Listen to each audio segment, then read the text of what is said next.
Hello. So in today's video, mag-aaral tayo ng integers. Addition, subtraction, multiplication, and division of integers.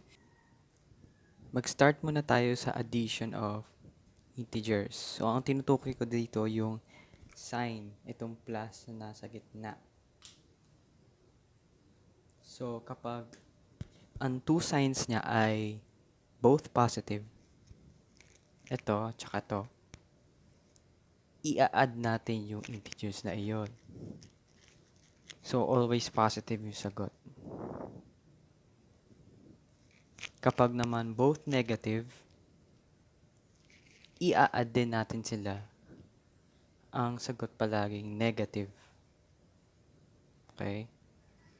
Kapag naman positive or negative, ang sagot lagi, it depends kung sino yung mas malaki sa kanila. And the same dito sa kabila. It's either positive or negative yung sagot.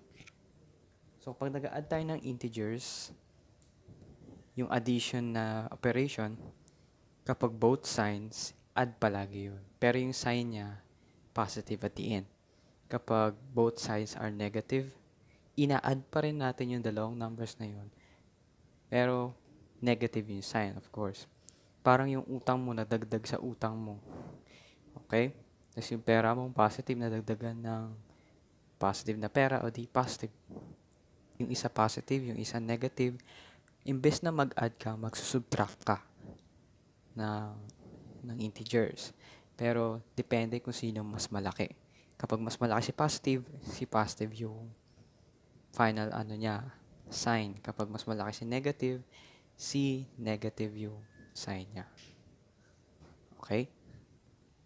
So, magbigay tayo ng examples.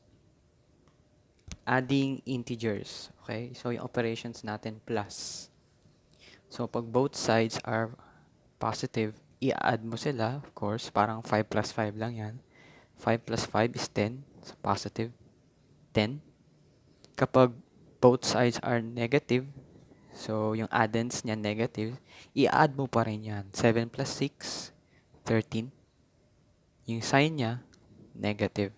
So, parang yung utang mo, nadagdagan ng isa pang utang. O yan, negative 13. Kapag naman magkaiba yung sign, okay, nag-a-add ka, iba yung sign, yung operation niya plus, so magma-minus ka dito.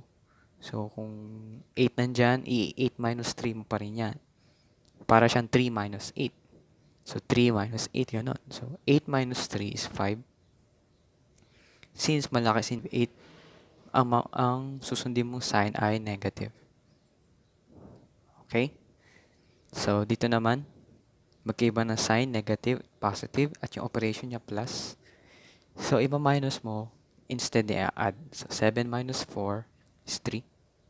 Since mas malaki si 7, negative 3. So, kapag parehas yung sign, ulitin ko lang, pag parehas ang sign, i-add mo sila.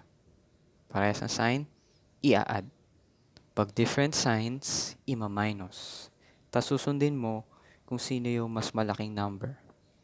So, magbigay tayo ng isang example na mas malaki yung addition, yung plus, yung positive sign.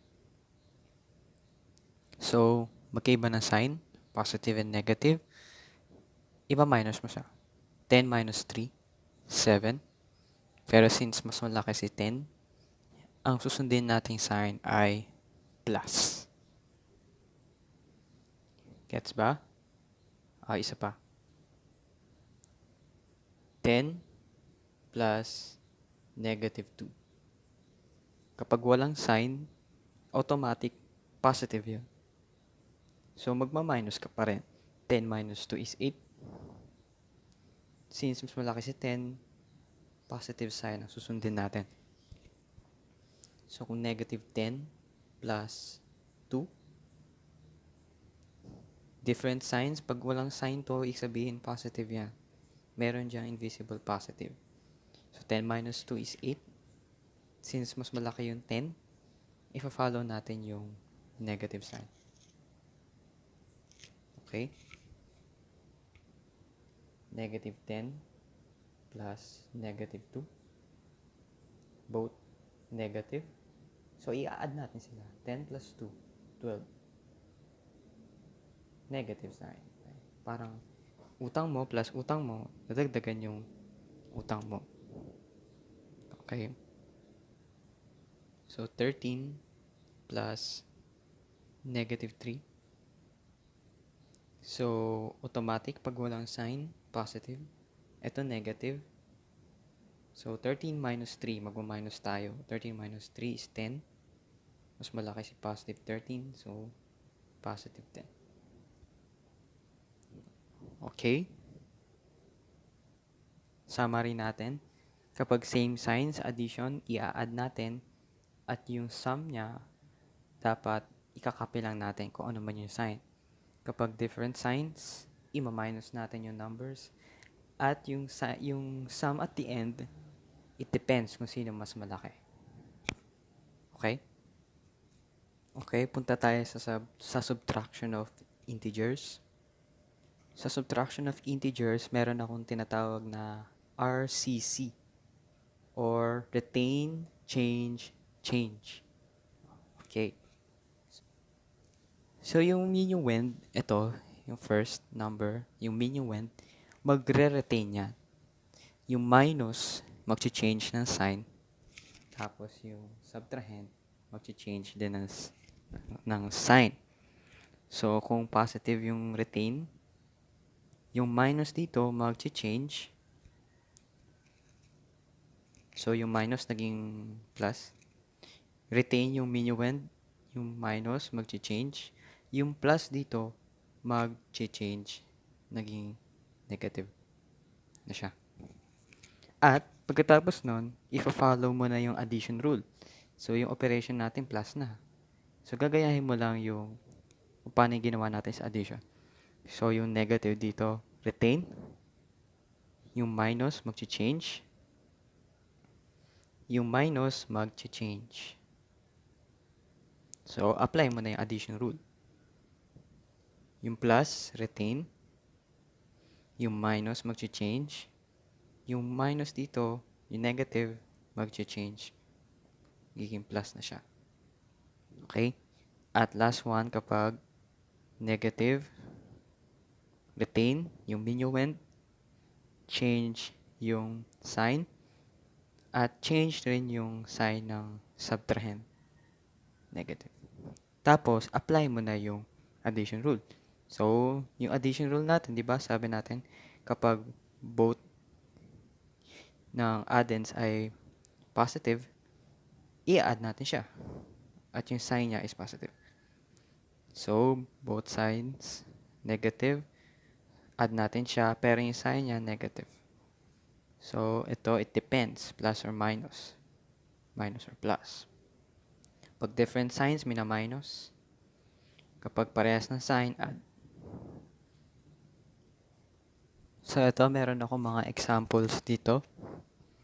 So, mag-start tayo. Follow natin yung R, C, C. Retain, change, change. So, yung minuend, positive 3. Retain, change, yung minus, magiging plus. At yung sign nito sa subtrahend, mag-change din. Magiging negative 4.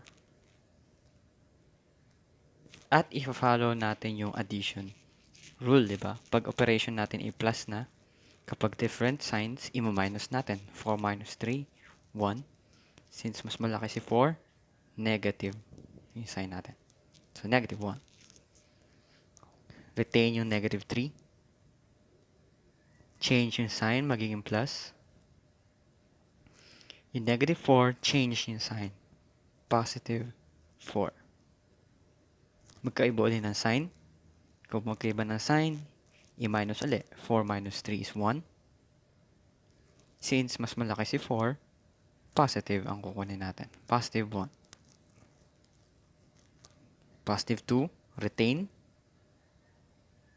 Yung minus na operation, mag-change, magiging plus. Yung negative sign ng 8, mag-change, magiging plus 8. And follow the addition rule. Kapag pareha silang positive, i-add. So, 8 plus 2, 10. Ang sign palaging positive kasi pares naman silang positive. Retain, negative 9. Yung minus operation magiging plus. Tapos yung positive 11 magiging negative 11. Parehas na silang negative.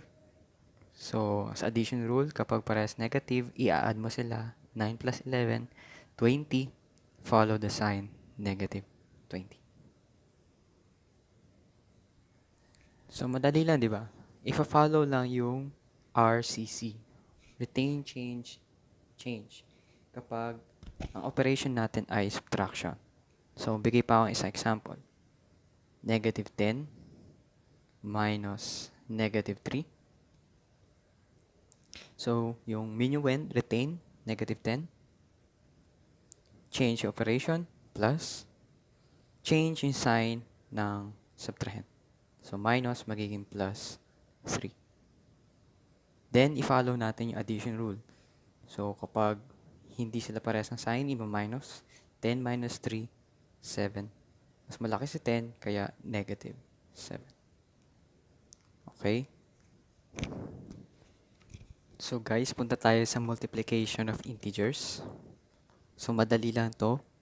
Kapag both signs are positive, ang product ay positive lagi. Kapag both signs are negative, ang sagot ay positive lagi. Kapag different signs, positive and negative, negative ang product, negative, positive, negative ang product. So, madali lang tandaan. Kapag parehas sila ng sign, positive lagi ang sagot. Parehas ng sign, positive lagi ang sagot. Okay? Pag different signs, palaging negative. Different signs, negative. Magbigay tayong example. Okay, sa example na to. So, wala namang sign. Ibig sabihin nun, positive to, at saka to, positive din. So, 2 times 3, 6. Both are positive, so positive ang sagot. Okay. Ito rin, same signs, negative. Ang sagot, positive. Okay, so 2 times 3, 6. So, pag different signs, ang sagot, negative 6. Different signs, ang sagot, negative 6. So, huwag kayong maguluhan sa addition at saka multiplication. Sa multiplication, kapag parehas yung sign, positive lagi yung sagot. Parehas ng sign, positive. Parehas ng sign, positive. Okay? Doon sa addition, kanina, iba yun. So, pag in-add mo, i-follow mo yung sign niya. Okay? Pero i-add mo siya. Okay? So, mag-iba yun. So, isa pang example. Dito, meron akong negative 4 times negative 2. 4 times 2, 8. Parehas ng sign, kaya positive.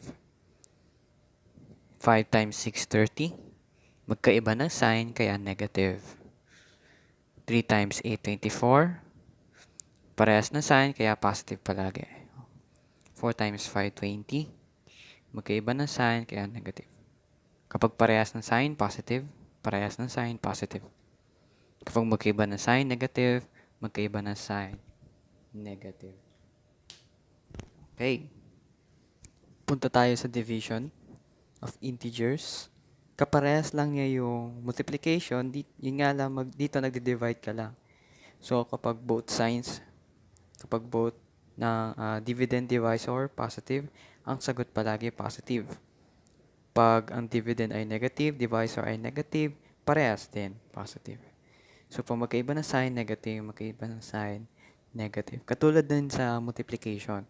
Kapag same yung sign, positive yung product. Sa division, kapag same yung sign, yung quotient, positive. Okay? Pag different signs, negative. Different signs, negative yung quotient. So, magbigay tayo example. Dito sa division, nagbigay akong example. So, positive 10 divided by positive 5. 10 divided by 5, 2. Positive parehas, so positive. Lagi ang answer. Kapag parehas ng sign, positive lagi ang sagot. 6 divided by 2, 3. Parehas ng sign, kaya positive lagi ang sagot. 30 divided by 5, 6. Magkaiba ng sign, negative lagi ang sagot pag magkaiba.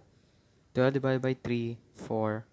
Pag magkaiba ng sign, negative palagi ang sagot. So, katulad na sa multiplication, kapag parehas ng sign, positive. Parehas ng sign, positive. Kapag magkaiba ng sign, negative. Magkaiba ng sign, negative.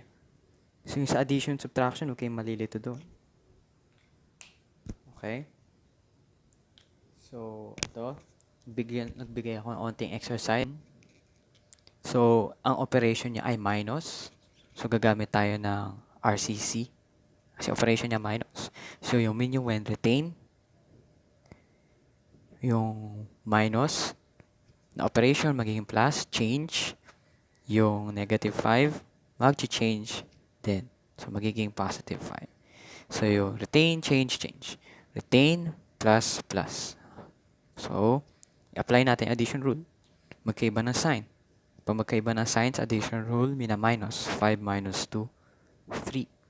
Mas malaki si 5, kaya positive 3. Next, 3 plus negative 8. So, hindi naman tayo naka-minus na operation.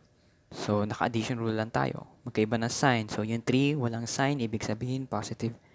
So, positive 3 plus 8. So, magma-minus tayo. 8 minus 3, 5. Since mas malaki si 8, negative 5. Okay? So, focus ko lang yung final answer. So, ito, sa multiplication, pag magkaiba ng sign, palaging negative. 4 times 3, 12. Negative, positive. So, magkaiba ng sign, negative lagi ang sagot. Sa multiplication. So, ito sa multiplication, parehas ng sign. Pag parehas ng sign, positive lagi ang sagot. 8 times 3, 24. So, positive 24. So, parehas lang yung rule ng sign sa pag-division. Pag magkaiba ng sign, palaging negative. 10 divided by 2, 5. Positive 10, negative 2. So, ulit, nasa minus operation tayo. Retain, yung minuend. Change, yung minus, magiging plus. Yung subtrahend, mag-change din. Positive 6. So, 4 plus 6. So, may invisible positive dyan. Parehas ng sign, kapag addition rule, pag parehas ng sign, ina-add. 4 plus 6, 10. At plus sila, kaya plus. Okay? So, gawin natin mas complex ang integers. Mas marami ng numbers. Okay? So, pag ganito, plus and minus, mag-start ka from left to right. So, dapat isa-isa sila left to right. Hindi pwedeng ito yung unahin mo kasi baka may magkamali tayo. So, mas maganda left to right tayo mag-start. So, mag-start tayo dito. Negative 3 minus negative 2. Ang sign niya is minus. So, retain. Yung minus, change. Yung subtrahend, change. Magiging positive 2. So, yan muna unahin natin. So, negative 3 plus 2, naka-addition rule na tayo. Pag magkaiba ng sign, ima-minus. 3 minus 2, 1. At dahil si 3 ay mas malaki, follow natin negative 1. So, tapos na tayo dito. So, negative 1, dito na tayo. Plus 4. So, at yung sign niya, yung operation is plus. So, hindi naman natin kailangan mag-retain, change. So, negative 1 plus 4. So, yung negative 1 is negative. Yung 4, may invisible positive sa taas. Pag magkaiba ng sign, may na minus. 4 minus 1, 3. Sino mas malaki? Si 4. Kaya positive 3. So, tapos na tayo sa kanya. So, ibababa na natin yung minus dito. Minus negative 8. So, ayan. Meron na naman tayong minus operation. Retain yung positive 3. Change yung plus, change yung minus. So, yung operation yung minus naging plus. At yung subtrahend, mag-change din. Positive 8. So, parehas positive. So, kapag yung addition rule, same, pag parehas positive, i-add 3 plus 8, 11. So, yung sign nila is plus. Okay. So, tapos na tayo dyan. Baba na natin yung minus 3. So, 11 minus 3. So, pwede mo naman sagutan niya, 11 minus 3, 8. So, pwede rin yung retain change, retain yung positive 11, yung minus magiging plus, at may invisible dyang positive, magiging negative 3. Okay, so 11 minus 3 ay parehas ng sa 11 plus negative 3. So 11 plus negative 3, 8 plus negative 3, 8. Okay, so tapos na tayo dito. 8, positive 8. Okay, so, kasi mas malaki sa 11, kaya positive 8 plus 2. So, parehas naman silang positive. Kapag parehas positive, i-add lang. 8 plus 2, 10. Copy the sign. Positive. Positive 10. So, pag expert ka na, kung kaya mo na mabilisan, hindi mo na kailangan magganito masyado. So, parang ganito na lang yung mangyayari. Negative 3 plus 2. Negative 1. Negative 1 plus 4. 3. 3 plus 8. 11. 11 minus 3. 8. 8 plus 2. 10. So, magbigay lang tayo ng example sa PEMDAS na merong multiplication at division lang. Okay? So, unahin syempre natin yung parenthesis. Negative 3 times negative 4. So, 3 times 4, 12. Parehas ng sign. Pag parehas ng sign sa multiplication or division, palaging positive. Diba? So, divided by. So, 3 times 2, 6. Tama? Pero, hindi sila parehas ng sign. Ito positive. Si 3 negative. Kaya, palaging negative ang sign kapag difference ang sign. So, pwede na natin i-divide. 12 divided by 6, 2. Si 12 positive. Si 6 negative. Magkaiba ng sign. Negative ang sagot. Okay? So, ayun. I hope nakatulong ako sa video na ito. Sana mas maging marami pang mas magaling sa math, no? Thank you. Bye-bye.